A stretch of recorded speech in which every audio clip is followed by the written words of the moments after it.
सभी विद्यार्थियों का एसएस स्टडी पॉइंट की ऑनलाइन क्लासेस में स्वागत है। सभी विद्यार्थी ध्यान से इस पाठ को पढ़ेंगे और जो बहुत ही महत्वपूर्ण जानकारियां हैं उनको अच्छे से नोट करेंगे। तो सबसे पहला जो आपका लेसन है, पहला जो आपका पाठ है वो है अपनी संख्याओं की जानकारी। तो संख्याएं आप सब जानते हैं कि संख्याएं हमारे लिए कितनी आवश्यक है। यानी अगर हमें गणित का ज्ञान है, गणित का ज्ञान हमें करना है, गणित हमें सीखनी है, तो प्रारंभ से ही हम संख्याओं पे जोर देते हैं। जैसा कि हमारे आसपास का वातावरण भी होता है, हमारे घर परिवार में भी यही सिखाया जाता है कि आपको संख्याएं सबसे पहले जाननी चाहिए। तो अभी तक तो मैं उम्मीद करता हूं कि आप संख्याओं को जानते होंगे, ठीक है। तो यहाँ पर जो हम सीखने वाले हैं वो कुछ चीज़ें हैं जिन्हें आप नोट कर सकते हैं। सबसे पहली बात तो है जो हमने हाईलाइट करके रखी हुई है, यहाँ पे देखिए आप कि संख्याएं प्रत्यक्ष वस्तुओं को गिनने में हमारी सहायता करती हैं। अर्थात जो भी चीज़ें हमें दिखाई देती हैं वो कितनी हैं, तो उनको अगर हमें गिनना है तो हम संख्याओं का प्रयोग करते हैं। जैसे मान लीजिए आपके सामने पेंसिलें हैं, ठीक है, कई सारी पेंसिलें हैं, तो कुछ उनकी गिनती होगी। जैसे मान लीजिए आपके सामने 5 पेंसिल पड़ी हुई हैं, तो आप 5 पेंसिलों को कैसे गिनेंगे? 1 2 3 4 5। यानी हम जब प्रत्यक्ष वस्तुएं, प्रत्यक्ष मतलब जो हमारे सामने दिखाई देती हैं, उनको हमें गिनना है तो हम संख्याओं का प्रयोग करते हैं। संख्याएं हमारी सहायता यह बताने में करती हैं कि वस्तुओं का कौन सा संग्रह बड़ा है और वस्तुओं को पहले दूसरे इत्यादि क्रम में व्यवस्थित करने में भी सहायता करती हैं।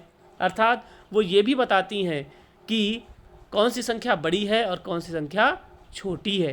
जैसे मान लिए आपके पास अलग अलग संग्रह है, किसी में 2 पेंसिल हैं, किसी में 3 पेंसिल हैं, किसी में 4 पेंसिल हैं, तो आप ये बता पाएंगे कौन सा संग्रह बड़ा है। जिसमें पेंसिलों की संख्या ज़्यादा है वो संग्रह आपका बड़ा है, और जिसमें पेंसिलों की संख्या कम है वो संग्रह आपका छोटा है। तो इस तरीके से हम संख्याओं को बड़े छोटे के क्रम में भी रख सकते हैं संख्याओं की मदद से।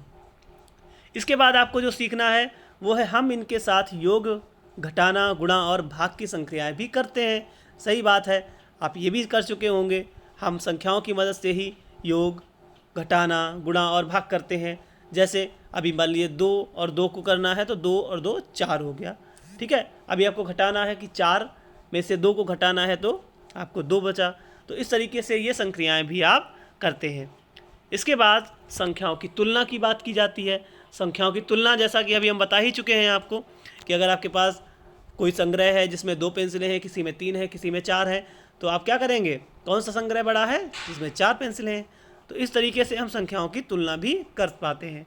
जैसा कि आप देख पा रहे हैं कि यहाँ पे लिखा हुआ है 92, 392, 4456, ठीक है, और 89,742। तो इसमें कौन सी संख्या बड़ी है? 89,742। देखने से ही पता चल रहा है कि यहाँ पे पहले 92 में 2 अंक हैं, 392 में 3 अंक हैं, 4,456 में 4 अंक हैं और इसमें 5 अंक हैं। ये तो पहली बात हो गई, बहुत ही बेसिक बात हो गई कि हम इस ऐसे देख करके हम बता सकते हैं कि कौन सी संख्या बड़ी है।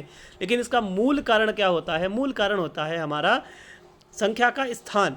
स्थानीय मान आपने पढ़ा होगा, जैसा कि होता है अभी 92 में क्या है?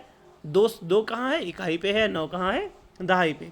ऐसे ही 392 में क्या है? इकाई, दहाई, सैकड़ा।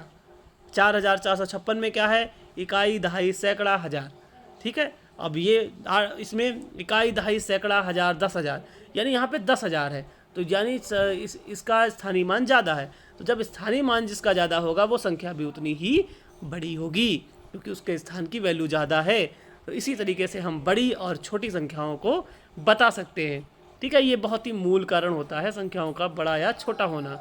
इसके बाद में आपको ये एक्सरसाइज दी जा रही है, इसको आप अपने घर पर करेंगे और आप बताएंगे कि कौन सी संख्या बड़ी है और कौन सी संख्या छोटी है। इसका आप चाहें तो स्क्रीनशॉट ले सकते हैं, ठीक है विद्यार्थियों।